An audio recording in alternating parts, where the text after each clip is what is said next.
This ऑर्ब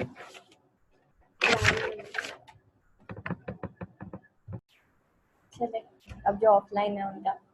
देखते हैं क्या बनता है। Possess for glory two fair argent wings. अब वो कहता है कि ये जो प्लैनेट ऑफ सन है इसके दो विंग्स हैं, टू विंग्स ऑफ ऑब्स की बात कर रहे हैं कि उसके दो विंग्स हैं। पोजेस फॉर ग्लोरी जो which land glory to it, to fair argent wings, और इसके दो ब्राइट विंग्स हैं। Ever exalted the god approach, और ये जो दो विंग्स हैं वो हमेशा हेल्प करते हैं हाइपीरियन को कि वो अप्रोच करे प्लैनेट की तरफ। And now from the fort the gloom their plumes immense, और अब जो है उनकी फीदर से जो है हाइपीरियन के सॉरी इसके जो दो एनॉर्मस विंग्स हैं सन के, वो जो है प्लूम्स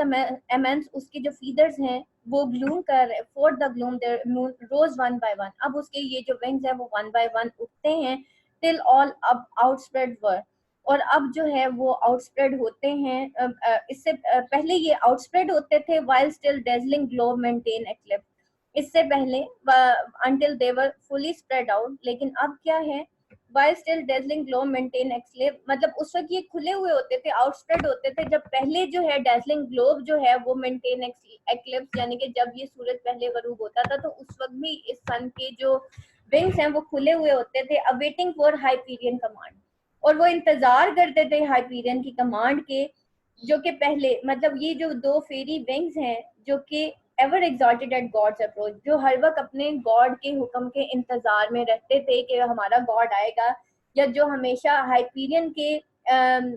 अप्रोच के इंतजार में रहते थे कि वो आएगा और उसको कुछ कमांड देगा। And now from forth their plumes immense rose one by one, लेकिन अब जो है उसके जो वही विंग्स हैं वो वन बाय वन करके राइज हो रहे हैं। मतलब पहले वो विंग्स हमेशा खुले रहते थे क्योंकि वो इंतजार में होते थे कि हाइपीरियन उनको कमांड करेगा तो सूरज जो है वो तलू हो जाएगा, लेकिन अब ऐसा नहीं है। अब वो फुली स्प्रेड आउट नहीं है टिल ऑल स्प्रेडेड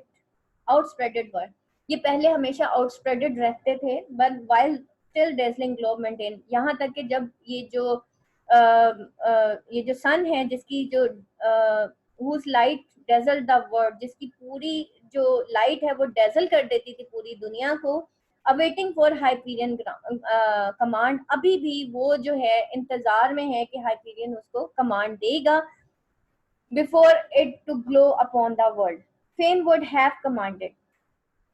लेकिन बिकॉज अभी जो है वो कहता है कि ये जो कमांड है शायद वो भी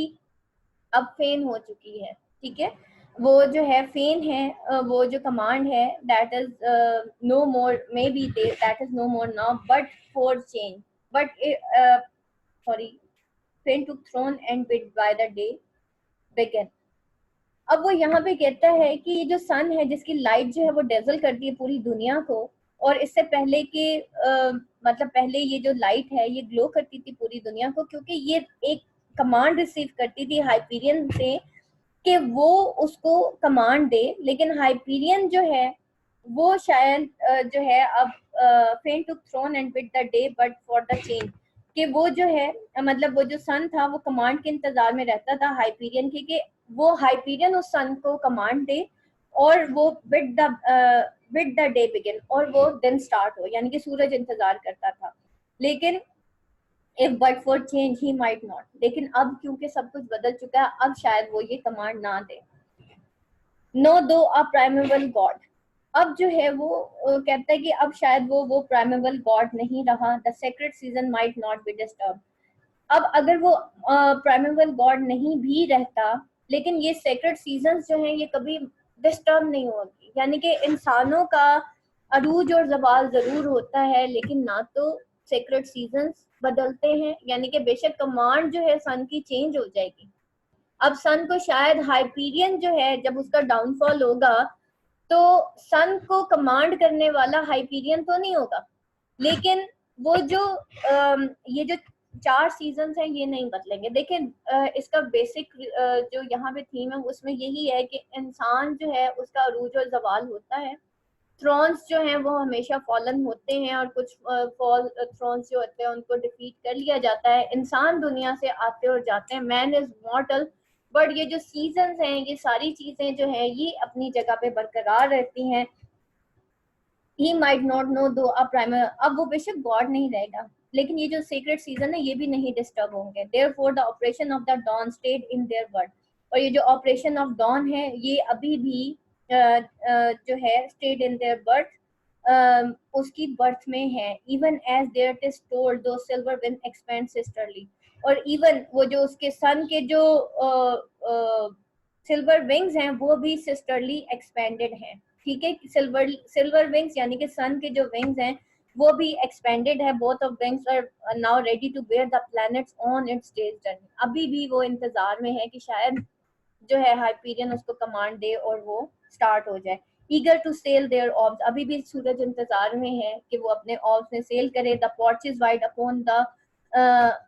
open upon the dust dimensional light. Sun अभी भी ईगर है कि वो अपने ऑब्स में चले और वो जो है डोमेन ऑफ नाइट को जो है ओवरकम कर जाए। एंड द ब्राइट टाइटन, और ये जो ब्राइट टाइटन है यानी कि हाइपीरियन को वो कह रहा है फेरेनाइज विद द न्यू वोज, वो अभी भी वरिड है, वो अभी भी परेशान है इन नए वोज से। अब ये कौन से वोज हैं? ये वही वोज हैं, वही सुपरस्टिशन वलीज हैं या वही ओमन्स हैं जिसने हाइपीरियन को परेशान किया हुआ है। अनयूज्ड टू बेंड, ठीक है। अब ये जो हाइपीरियन है, ठीक है, अब सन तो इंतजार में है कि हाइपीरियन मुझे कमांड दे और मैं अपना काम शुरू करूं, लेकिन वो जो हाइपीरियन है वो अभी भी वरिड है, वो फेरेनाइज्ड है विद न्यू वोज, इन नए वोज की वजह से, गम की वजह से, जिसको आदत नहीं है अनयूज्ड टू बेंड, उसको शिकस्त की आदत नहीं है, उसको झुकने की आदत नहीं है, क्योंकि वो तो किंग है। ठीक है, इंसान को यहाँ पे इंसान की एक बताया जा रहा है कि इंसान को जब स्टेटस मिल जाता है तो नॉर्मली उसके अंदर एक प्राइड आ जाता है, उसको फिर झुकने की आदत नहीं रहती, उसको लगता है that was just because of my strength. और जब उसको ये फील होता है ना कि फॉर एग्जाम्पल एक स्टूडेंट है, उसने बहुत बड़ा है लेकिन उसकी कहीं सप्ली आ जाती है, उसका क्या हाल होता है सोचे। उसको एट दैट टाइम जब वो एग्जाम्स देता है ना, उसको अपने परों पे बड़ा नाज होता है कि मैं कर लूंगी। ओवर कॉन्फिडेंट हो जाता है ना स्टूडेंट्स कि नहीं मैं कर लूंगी, हो जाएगा, मुझे तो सब आता है। मैंने कहा ना दो तरह के स्टूडेंट्स आते हैं ना मेरे पास, एक वो कह के आते हैं कि जी मुझे तो सब आता है, एक स्टूडेंट वो होता है जो नथिंग होता है, वो आगे चला जाता है, और जिस जो कहता है ना मुझे सब आता है, वो एंड तक कुछ भी नहीं सीख पाता। तो क्या होता है कि अब उसको अपने तो परों पे नाज था, उसको तो अपनी स्ट्रेंथ पे नाज था, और जिसको अपनी स्ट्रेंथ पे नाज होता है उसको तो फिर झुकने की आदत भी नहीं होती, उसको तो किसी की बात सुनने की भी आदत नहीं होती। अब वही हाइपीरियन जो है वो क्या है, वो उसको आदत नहीं है भाई शिकस्त की, ये सब मतलब उसको अपनी स्ट्रेंथ पे नाज है, लेकिन एट दिस टाइम उसको अपनी स्ट्रेंथ भी काम करती हुई नजर नहीं आ रही। और जब सप्ली आ जाती फिर क्या होता है, स्टूडेंट बे मतलब ऐसे हो जाता है, अच्छा जी अल्लाह की मर्जी थी, अब पता नहीं क्या होगा अब ये वो। तो एट दैट टाइम हम झुकना भी नहीं चाह रहे होते, हम इधर उधर की चीजों को ब्लेम करना शुरू कर देते हैं। करते, मैम जॉब कर रही थी, मैम बच्चों ने बड़ा तंग किया था, मैम फलाना हो गया, है ना, करते हैं ना। तो बेसिकली क्या होता है, हम अपनी गलती नहीं मान रहे होते, और देयर इज, जैसे मैंने आपको कहा था, ये जो सेल्फ डिफेंस है ना ये हमारे अंदर है। जब हमारी गलती होती है ना तो ये सेल्फ डिफेंस हर इंसान के अंदर होता है, जब उसको पता होता है मैं गलत हूँ। ठीक है, जैसे मैंने कहा ना बच्चा है ना, उसने अगर पेंसिल उठाई आगे से, माँ आ जाती है और माँ ने मना किया कि पेंसिल नहीं उठानी, माँ सामने से आएगी ना, बच्चा फौरन से पेंसिल पीछे छुपा लेता है। बच्चे को तो किसी ने नहीं बताया कि तुमने माँ आए तो पेंसिल पीछे छुपा लेनी है, बेटा ये आदत है इंसान की। कुरान मजीद हम पढ़ते हैं तो वहां पे लिखा होता है कि इंसान बड़ा जल्दबाज है। इंसान फौरन कहता है, जैसे ही मैं कुरान मजीद पढ़ूंगी ना और मैं जैसे पढ़ूंगी मैं कहूंगी मैं जल्दबाज नहीं, बाकी सारे हैं, यानी कि मेरी फितरत है, मैं जल्द, अल्लाह ताला ने कह दी भाई तुम इंसान हो, तुम जल्दबाज हो,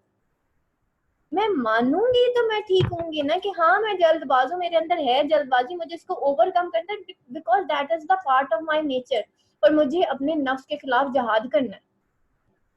लेकिन क्या होता है, मैं जल्दबाज नहीं हूँ, हाँ वो फलाने वाली जल्दबाज है, वो फलाने का डाउनफॉल हुआ था जल्दबाज की वजह से, मेरा नहीं हुआ। तो ये क्या है, that is the self defence. ठीक है, यहाँ पे वही वो ईगर टू, मतलब वो क्या है यहाँ पे, अनयूज्ड टू बेंड है, that is the, we are just like कि we are unused to bend. हम शिकस्त तस्लीम नहीं करते, अगर हम हार भी जाए ना तब भी हम शिकस्त तस्लीम नहीं करते। ठीक है, तो एक्चुअली क्या होता है, वो जब स्टूडेंट्स की सप्ली आ जाती है एट दैट टाइम उनका क्या हाल होता है, वो शिकस्त तस्लीम नहीं कर रहे होते, वो मान नहीं रहे होते कहीं मेरी भी गलती थी, नहीं नहीं मैम वो मैंने तो पढ़ा बहुत था, वो तो यूनिवर्सिटी वालों ने मुझे फेल कर दिया, ऐसी ही स्टेटमेंट्स आती हैं। ठीक है, लेकिन मुझे पता होता है जब एग्जाम्स के दिनों में स्टूडेंट बैठा होता है ना एग्जामिनेशन हॉल में, प्रिडिक्शन हो जाती है सारों की, पता चल जाता है इस स्टूडेंट ने इतने इतने मार्क्स गेन करने, आता भी वैसा ही रिजल्ट है। मुझे पता होता है मेरा ये स्टूडेंट इतना इतना स्कोर कर जाएगा, ठीक है, और ये भी पता होता है इसने पूरे का पूरा फेल हो जाना, सारा पता होता है।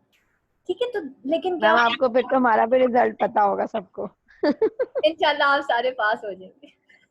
अल्लाह आमीन। आप सारे ने पास हो जाना है, इस वक्त जितने ऑनलाइन बैठे